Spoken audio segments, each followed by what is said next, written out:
ওসমান হাদির শরমে আমায় ছিঁড়ে খাও হে শকুন, হে সীমান্তের শকুন, এক্ষুনি ছিঁড়ে খাও আমাকে। হে আটলান্টিকের ইবন শিগগির খুবলে খাও আমাকে। হে বৈকাল হ্রদের বাঘ, আঁচড়ে কামড়ে ছিন্ন ভিন্ন করো আমাকে।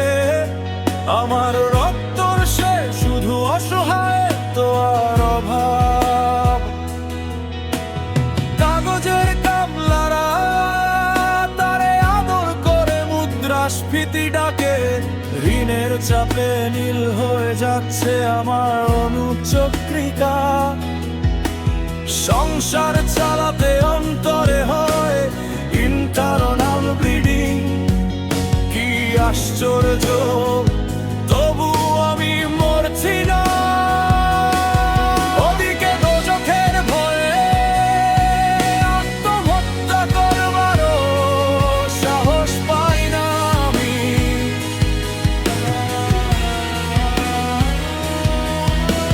খোদাকে বললাম আমি মরতে চাই, তিনি বললেন বেঁচে আছো কে বলল।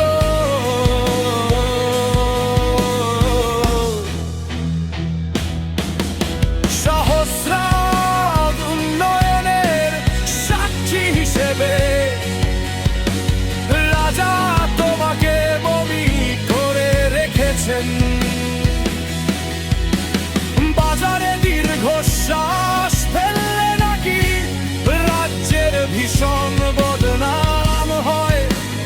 রাজারও মন খারাপ হয় খুব। কত আলেরা ফরমান জারি করেছে, আমাকে সারাক্ষণই হাসতে হবে।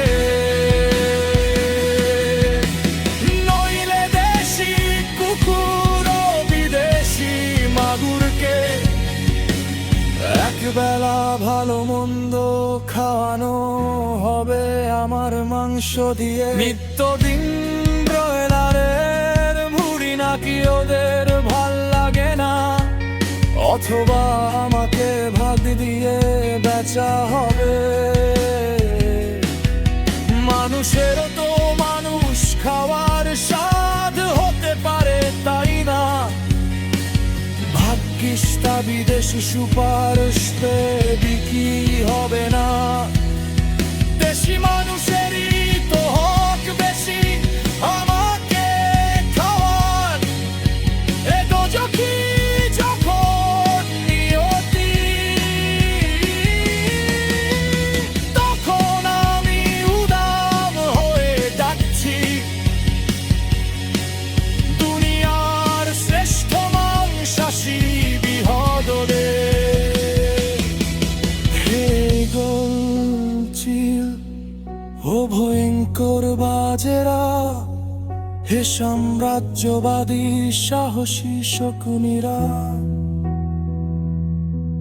তোমরা F-35 এর মতো, MiG-29 এর মতো দল বেঁধে হামলে পড়ো আমার বুকে। আমার রানথান চক্ষু কলিজাত সব তোমাদের গনিমতের মাল। দেশি সুয়োর খুব লেখাওয়ার আগে আমায় ইচ্ছে মতো ছিঁড়ে খাও তোমরা। দোহাই শুধু মস্তিষ্কটা খেও না আমার, তাহলে শীঘ্রই দাস হয়ে যাবে তোমরা।